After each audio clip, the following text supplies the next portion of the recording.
Olá, querido amigo, tudo bom? Hoje em um novo cenário, estamos aí estudando o estudo bíblico, ouvindo a voz de Deus.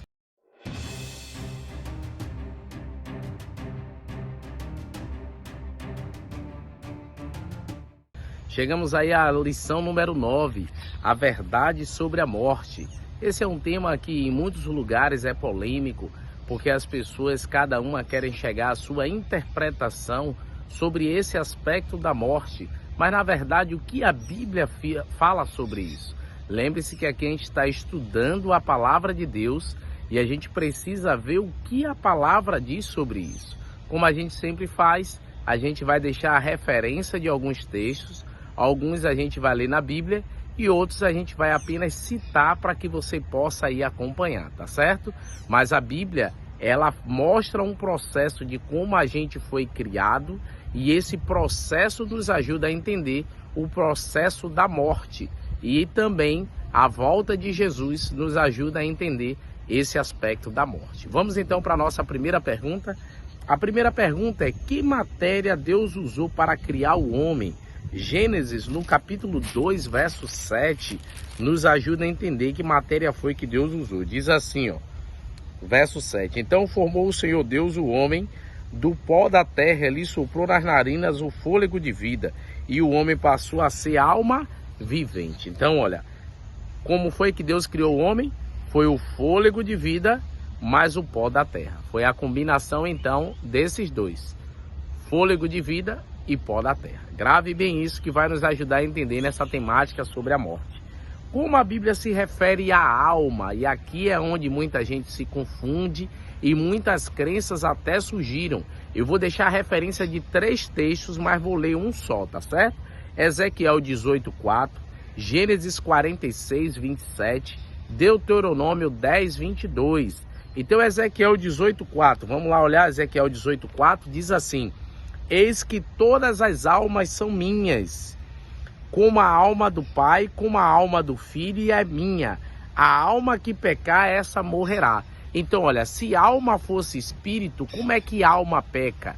Então você vê que alma está se referindo à pessoa. Até o texto de Gênesis diz alma vivente. Então você percebe que alma é o mesmo que pessoa. Então muitas pessoas confundem essa expressão alma na Bíblia, porque hollywoodiano, né, fica aí colocando alma como aquela coisa que fica assim fora do espírito vagando. Então, alma na Bíblia é o mesmo que o quê? É o mesmo que pessoa. Então, não confunda isso.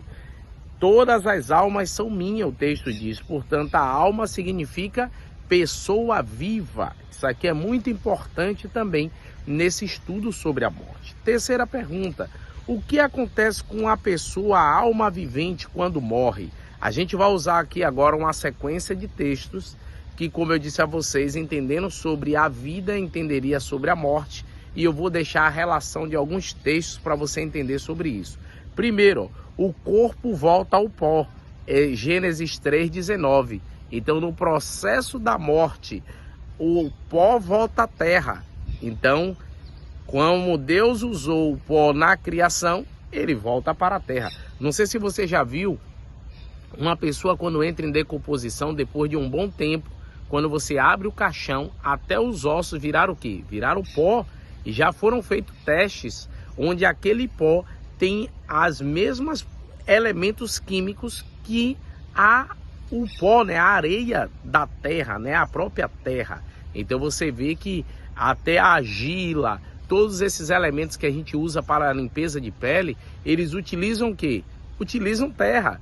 O nome é bonitinho, argila e tudo, mas são elementos da natureza que tem a ver conosco, porque a gente veio de lá. Segundo, o espírito, ar, fôlego de vida volta para Deus. Eclesiastes 12:7. Então volta para quem deu, que foi quem? Foi Deus. Memória é entregue ao esquecimento. Eclesiastes 9:5. Porque na morte ninguém trabalha, ninguém produz. Então a gente precisa ter isso claro. E para onde vai as pessoas que morrem? Ela vai para onde? Vai para debaixo da terra. Eclesiastes 9:5. Eu entendo que um dos textos principais quando se fala sobre a morte é o livro de Eclesiastes. Eu não sei se você já leu, Mas quando você passa ali no livro de Salmos, né? E você depois passa ali Provérbios, aí você chega em Eclesiastes. E o que é que Eclesiastes tem de interessante? No capítulo 12, Salomão refere-se sobre esse aspecto da morte. E aí ele fala lá, ó, no versículo que a gente citou agora aí, o versículo 9:5, eu falei 12, mas na verdade é o 9:5, ele diz assim, ó: porque os vivos não sabem que hão de morrer, mas os mortos não sabem de coisa alguma. Os vivos sabem que hão de morrer e os mortos não sabem de coisa alguma. Nem tampouco terão eles recompensa, porque a sua memória jaz no esquecimento. Ó. Então, os mortos, a sua memória jaz no esquecimento. E aí eu gosto muito do verso 10, que diz assim: tudo quanto te vier à mão para fazer, faze conforme as tuas forças. Porque em algumas versões vai estar no além, na sepultura. Para onde tu vai, não há projeto, não há plano, não há conhecimento, nem sabedoria alguma. Então, ó, não há projeto nenhum na morte. Quando a gente morre, a nossa mente jaz aonde? No esquecimento. Então, tudo que tiver a mão para fazer, faz em vida. Não existe, amigos, essa questão de reencarnação, como alguns aí também querem falar sobre a morte. Isso é um erro. A pessoa morreu, acabou. Então, Eclesiastes capítulo 9 é muito importante para a gente entender sobre a morte. Quem unicamente possui imortalidade? 1 Timóteo 6,16 vai nos dizer que é quem? O nosso Deus. Só Deus tem imortalidade. Então, como era a imortalidade de Adão e Eva? Gênesis 2:16 e 17, você percebe que era condicionado ao fruto. Eles tinham acesso à árvore da vida. E quando a gente estiver no céu, a gente vai ter de novo acesso à árvore da vida, tá certo? Sexta pergunta: o que o pecado ocasionou ao ser humano? Romanos capítulo 5, verso 12, Romanos 6, verso 23. O pecado trouxe a morte, que por sua vez passou a todos os homens. Então, todos pecaram, todos então agora são fadados à morte. Uma certeza todos nós temos, que a morte pode chegar a todos. Eu sei que a grande esperança do cristão é ver Cristo em vida, mas a morte pode alcançar justos e injustos, devido à consequência do pecado. Essa é uma realidade que nós temos. E como Jesus considerou a morte? João 11, versículo de 11 a 14. Esta é a história de Lázaro. Quando você vai lá na Bíblia, você vai ver, e Jesus começa a explicar e falar que Lázaro estava dormindo. Então, Jesus considerou a morte como um sono. E aí, então, os discípulos não compreenderam. Disseram, Senhor, então ele não morreu, está dormindo? E Jesus disse, não, ele morreu, mas ele considerou a morte como um sono. E quando uma pessoa dorme bem, você já percebeu que ela não percebe o tempo passar? Então, para alguns que morreram, ele vai morrer quando Cristo voltar. Eles vão ressuscitar e não vão perceber que o tempo passou. Mas e aí? Jesus vai voltar e todo mundo vai ressuscitar? Aqui tem algo importante. Até quando os mortos em Cristo permanecerão dormindo na sepultura? João 5, 28 e 29 e 1 Tessalonicenses 4, 16. A primeira ressurreição ocorrerá na volta de Jesus e os santos ressuscitarão para viverem eternamente com Cristo. A Bíblia chega a dizer que nem os vivos precederão aos que dormem em Cristo Jesus, mas os ímpios não ressuscitarão até que passe os 1000 anos. Eu vou deixar aí a referência do estudo bíblico do milênio logo no final, para que você assista e veja sobre as duas ressurreições, a para a vida e para a morte. Claro que o meu desejo é que você e eu também alcancemos a primeira ressurreição, que é a ressurreição para a vida.